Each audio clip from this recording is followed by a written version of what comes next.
चलिए सबसे पहले बात चारधाम यात्रा की कर लेते हैं। रोटेशन सिस्टम से अब यात्रा आसान हो गई है। गाड़ियों को अब यमुनोत्री नेशनल हाईवे पर जगह जगह 1 घंटे के लिए रोका जा रहा है ताकि पैदल, पगडंडी और बस स्टैंड पर ओवरलोड न हो। आपको बता दें कि वहीं यात्रा की राह आसान बनाने के लिए मसूरी में अधिकारियों की बैठक भी हुई है। टैक्सी यूनियंस की मीटिंग में नो पार्किंग में गाड़ी खड़ी नहीं करने के सख्त निर्देश दिए गए हैं। साथ ही पर्यटकों से अच्छा व्यवहार करने की भी सलाह दी गई है।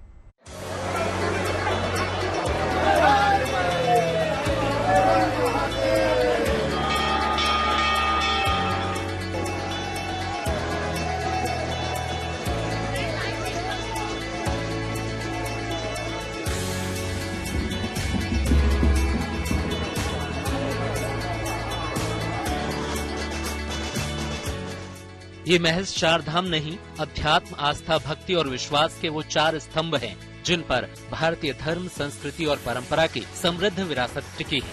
यही वजह है कि हर साल यहाँ लाखों की तादाद में भक्त पहुँचते हैं। इन भक्तों का अपने आराध्य के प्रति यही अनुराग, विश्वास यात्रा की तमाम कठिनाइयों पर भारी पड़ता है और हिमालय की इन खूबसूरत वादियों में भक्ति और विश्वास की गंगा उत्साही प्रवाह के साथ बहती है। इस साल भी चारधाम में भक्ति का महाकुंभ लगा है।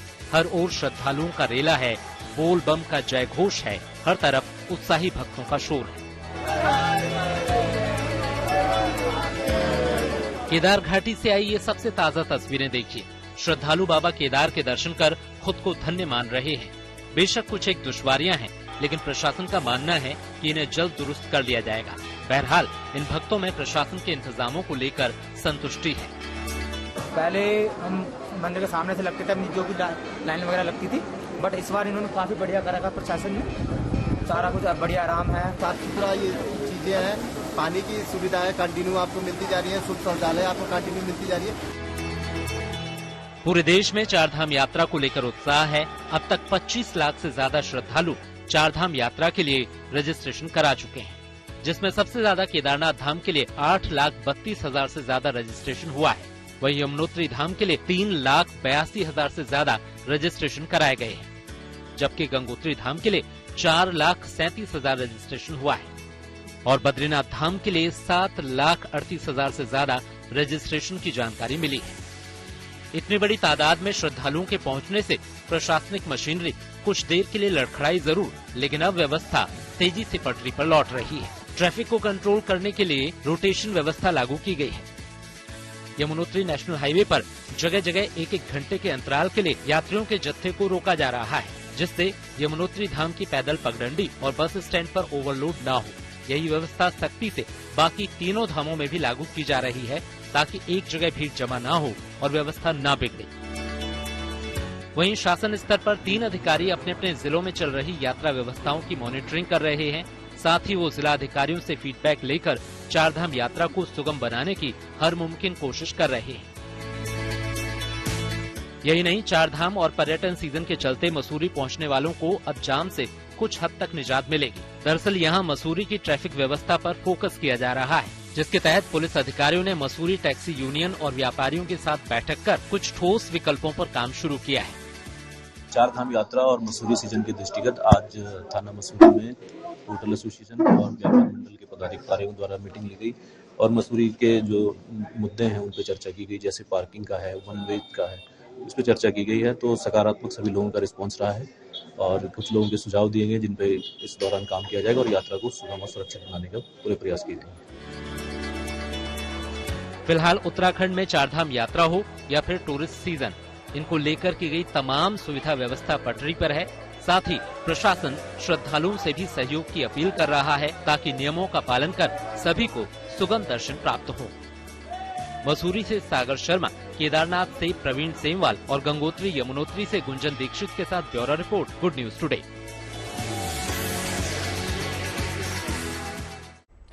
गंगा सप्तमी के पावन अवसर पर आज हरिद्वार में श्रद्धालुओं ने लगाई आस्था की डुबकी। आपको बता दें, इस दिन मां गंगा के जन्म की मान्यता है, इसलिए इस पावन दिवस को मनाया जाता है। पौराणिक धर्म ग्रंथों के अनुसार वैशाख के शुक्ल पक्ष की सप्तमी तिथि को ही मां गंगा स्वर्ग लोक से भगवान शिव की जटाओं में पहुंची थी, इसलिए इस दिन को गंगा सप्तमी के रूप में मनाया जाता है।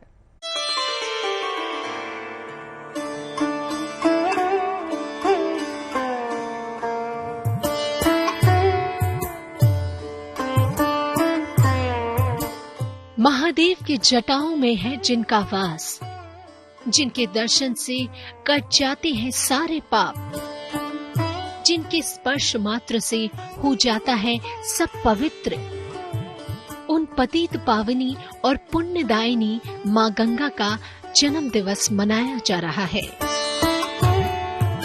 पौराणिक धर्म ग्रंथों के अनुसार वैशाख के शुक्ल पक्ष की सप्तमी तिथि को ही माँ गंगा स्वर्गलोक से भगवान शिव की जटाओं में पहुंची थी।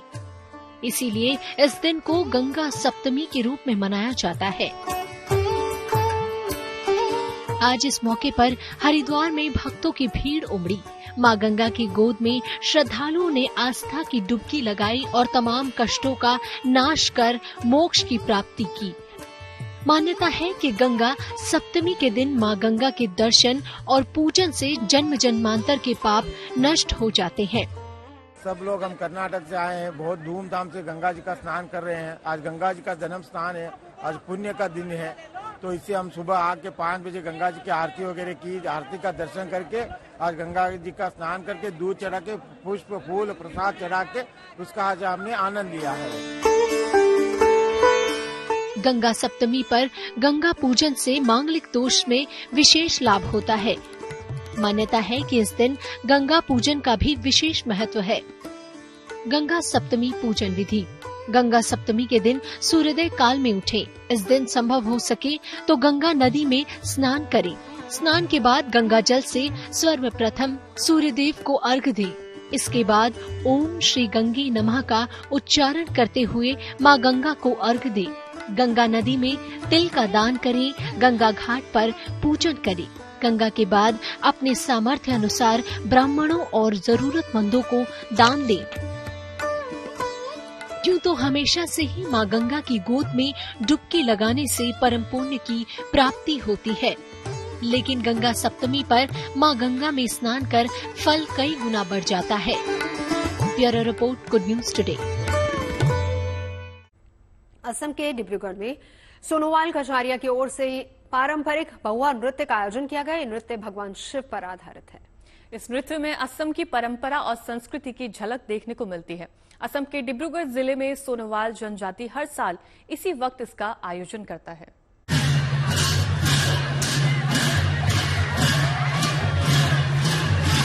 प्रकृति और परंपरा असम के सोनोवाल जाति की पहचान है। असम के डिब्रूगढ़ जिले में सोनोवाल जनजाति हर साल इसी वक्त अपनी धरोहर और संस्कृति से जोड़ने के लिए बहुआ नृत्य का आयोजन करता है। बहुआ नृत्य के लिए कलाकार अपनी कला का प्रदर्शन के लिए सजते हैं और वो इसके लिए भी प्रकृति का ही सहारा लेते हैं। बड़े करीने से पेड़ की पत्तियों का इस्तेमाल किया जाता है। लोग कलाकारों के प्रदर्शन और नृत्य को देखने के लिए भारी संख्या में लोग आते हैं और कलाकारों का उत्साह भी बढ़ाते हैं। दरअसल बहुआ नृत्य के पीछे एक कहानी भी छिपी है। वो है सती और शिव और सती के पिता की कथा। जब पिता के न चाहते हुए सती ने शिव से विवाह किया था और यज्ञ के दौरान सती की मृत्यु हो गई थी, तब शिव ने अपने ससुर का सिर काट दिया था। लेकिन फिर शिव का क्रोध जब शांत हुआ तो जगत में शांति के लिए उन्होंने ससुर को जिंदा किया और यज्ञ संपन्न करवाया। इसी को दर्शाने के लिए ये पर्व मनाया जाता है।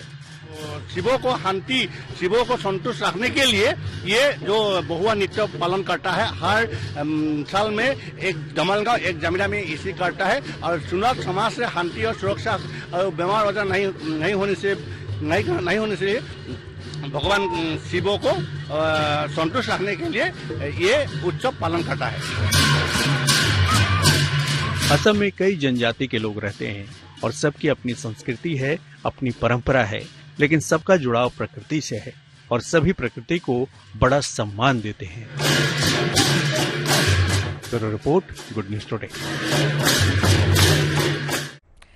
कहीं झमाझम बारिश हो रही है तो कहीं तपिश की चिंगारी है और कहीं बर्फीली हवा का आनंद। देश के अलग अलग हिस्सों में मौसम का कुछ ऐसा ही मिजाज देखने को मिल रहा है। और पहाड़ों में बर्फबारी से तापमान लुढ़का है तो ज्यादातर मैदानी इलाके भीषण गर्मी से तप रहे हैं।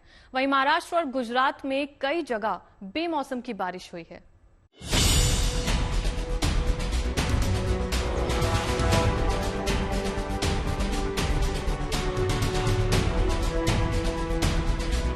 जो मई चिलचिलाती गर्मी के लिए जानी जाती थी, उस मई में पहाड़ से लेकर मैदान तक मौसम की मनमर्जियां देखी जा रही हैं।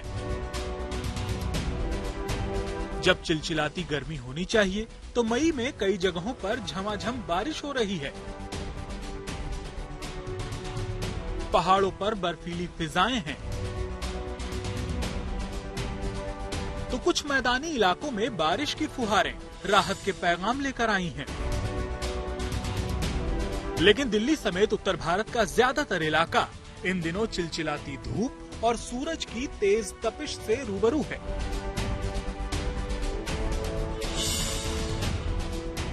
यानी सर्दी, गर्मी, बरसात, तीनों ऋतुएं एक साथ मई के इस महीने में देखने को मिल रही हैं।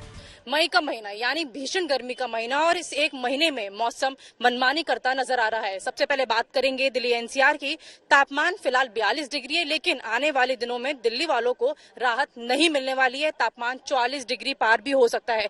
हम बात करेंगे अगर प्लेन एरियाज की बात करें तो मुंबई, गुजरात में पिछले कुछ दिनों से आंधी के साथ तेज बारिश भी हो रही है, जिससे भीषण गर्मी से वहां के लोगों को राहत जरूर मिली है। और पिछले कुछ दिनों से पहाड़ी इलाकों में भी, जिसके हम बात करेंगे कश्मीर के आसपास के इलाकों में लगातार बर्फबारी हो रही है, जिससे वहां के लोगों को भी राहत मिली है। सबसे पहले बात हिमालय की गोद में बसे इलाकों की कर लेते हैं, जहां इन दिनों तापमान सामान्य से नीचे तो है ही, साथ में मौसम दिसंबर वाली फीलिंग दे रहा है। कश्मीर घाटी का मौसम तो इतना मेहरबान बना हुआ है कि मई में हर तरफ बर्फ ही बर्फ नजर आ रही है। देखिए, भारत इतना विशाल कंट्री है, इसमें कुछ हिस्सों में अगर आप साउथ पेनिनसुला की बात करें, वहाँ पे बहुत सारा थंडरस्टॉर्म एक्टिविटी रहता है। सिमिलरली नॉर्थ ईस्टर्न स्टेट में समय प्री थंडरस्टॉर्म एक्टिविटी होता है, विंड्स बे ऑफ बंगाल से जाती हैं। और जैसे अप्रैल अनयूजुअल था, इसी हिसाब से हमारे यहाँ स्पेसिफिकली ईस्ट इंडिया में काफी सीवियर हीट वेव्स रही। नॉर्थ वेस्ट इंडिया में वेदर हो रहा था, हिमालयस में even heavy rainfall, heavy snowfall भी रहा, पेनिनसुलर इंडिया में भी। वो डिपेंड करता है जनरली क्या है कि साउथ इंडिया में हमारा समुंदर है, ठीक है, ईस्ट इंडिया में भी समुद्र से हवाएं जाती हैं, और सिमिलरली हिमालयस में ओरोग्राफी के कारण इसलिए डिफरेंट टाइप का वेदर रहता ही है। और मई में भी अभी यही है कि जनरली अनुमान यही है कि स्पेसिफिकली नॉर्थ वेस्ट इंडिया और सेंट्रल इंडिया में टेम्परेचर बढ़ेंगे, और जनरली मई मंथ में ऐसा ही होता है। पहाड़ों पर बर्फीली हवाएं हैं, तो उत्तर भारत के कई इलाकों में लू के रूप में गर्म हवा के थपेड़े हैं। ऊपर तपता सूरज है, नीचे आग उगलती धरती और गर्म हवाएं, यानी मौसम मई वाला है। हालांकि उत्तर भारत के लोगों को अभी कुछ दिन इसी तरह के मौसम से दो चार होना पड़ेगा। पहाड़ों पर बर्फ है तो मुंबई और गुजरात जैसे इलाकों में मौसम बेईमान बना हुआ है। यहाँ बेमौसम बरसात है। कुल मिलाकर मौसम की मनमर्जियां जारी हैं। कश्मीर से अशरफ वानी के साथ दिल्ली से Manisha Ladda, good news today. तकनीक से मिलवाते हैं जो आपकी न केवल बात सुन सकती है बल्कि आपके साथ बातचीत कर सकती है, आपके सवालों का सटीक जवाब देने की कोशिश कर सकती है। जी हाँ, artificial intelligence company open AI ने चैटबॉट ChatGPT का नया एडवांस वर्जन GPT-4o लॉन्च किया है। ये कई विषयों का एक्सपर्ट है। ये इमेज देखकर आपको डिस्क्राइब कर सकता है, आपको सलाह दे सकता है। आइए जानते हैं क्या है इसकी खूबियां और खामियां। GPT-4o मॉडल एक इंसान की तरह ही बातचीत करने में सक्षम है। GPT-4o को कंपनी ने एक दोस्त की तरह तैयार किया है जो आपके हर सवाल का जवाब देने की पूरी कोशिश करता है। GPT-4o की नई ऑडियो क्षमताएं उसे पहले से ज्यादा उपयोगी बना रही है। किसी भी सवाल का जवाब एक टीचर की तरह आपको मिल सकता है। ChatGPT बात करते हुए बिना किसी देरी के समाधान देने में सक्षम है। कोई भी कठिन सवाल हो या फिर कोई ग्राफ, उसकी सटीक जानकारी आपको मिल जाएगी, वो भी ठीक उसी तरह जैसे आपके साथ बैठकर कोई सॉल्यूशन सॉल्व कर रहा हो।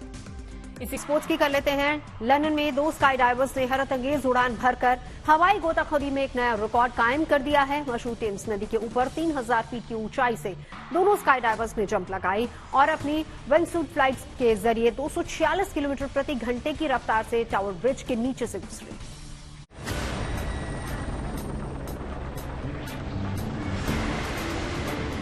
लंदन के आसमान में ये रोमांच की उड़ान है, एक ऐसी उड़ान जिसने दर्शकों को मंत्रमुग्ध कर दिया। ऑस्ट्रिया के स्काई डाइवर्स मार्को फ्रस्ट और मार्को वाल्टन स्पियल ने लंदन के टावर ब्रिज के ऊपर हैरत अंगेज उड़ान भरी और हवाई गोताखोरी की दुनिया में एक नया कीर्तिमान रच दिया। मशहूर टेम्स नदी के ऊपर 3000 फीट की ऊंचाई से दोनों स्काई डाइवर्स ने ये हैरत अंगेज जंप लगाई और अपनी विंग सूट्स फ्लाइट के जरिए 246 किलोमीटर प्रति घंटे की रफ्तार से टावर ब्रिज के नीचे से गुजरकर अनूठा वर्ल्ड रिकॉर्ड बना दिया।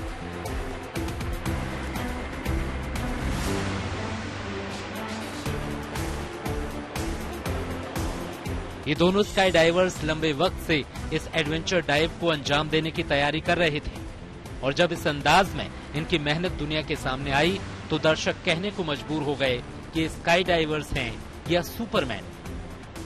Bureau report, good news today. चलिए, बिन्नू रानी खुद हमारे साथ इस वक्त जुड़ गई हैं। बिन्नू, बहुत वायरल हो रही हैं आप, पहले बताइए कैसा लगता है वायरल होके, कैसी फीलिंग आती है? बहुत अच्छी लगती है हमको आना। आप क्या बोलती हैं? फीलिंग्स बहुत अच्छी आती है हमारा। अच्छा, जैसे खंडी बोला था हम तो। क्या बोला था, जरा बोल के सुनाइए हमें। बुंदेलखंडी बोला था। बुंदेलखंडी आप तो बोलती हैं, लेकिन बुंदेलखंडी में जरा जो गुड न्यूज टुडे के दर्शक हैं जो अभी आपको देख रहे हैं सीधे, उनको कुछ बोल के सुनाइए। हेलो गाइस, सब खाराम पहुंच गए। आज बहुत तेज पानी बरस रहा है। आज फादर्स डे है तो तमन का सब कामना है। क्या बात। लेकिन आप देख नहीं रही दीदी। अच्छा, ये बताइए कि इसके अलावा देखिए चुनाव भी चल रहा है, अगर किसी नेताजी की मैं बोलूं कि नेताजी चुनाव प्रचार करने आए तो कैसे करेंगे, वो बताइए।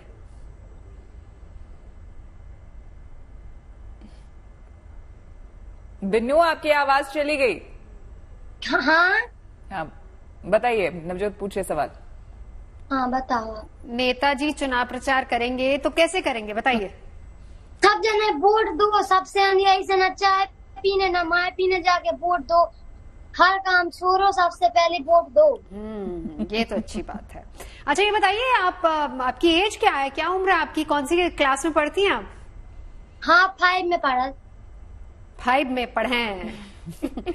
ये बताइए बिन्नू कि ये वायरल होने का दिमाग में मतलब आया कहां से कि मोबाइल में हम भी रील बनाएं और रील बना के ऐसे डालें? ये किसी ने कहा था या खुद ही आया दिमाग में? पहले हमारी एक वीडियो चली, सबसे पहले हमारी एक वीडियो चली, फिर हमारे दिमाग में आ गया अब तो बनाना है, तो बनाओ, स्टार्ट कर दो। तो अच्छा, बड़े होके क्या बनना चाहती हैं आप? हीरोइन। ओहो, और आपकी फेवरेट हीरोइन कौन सी है?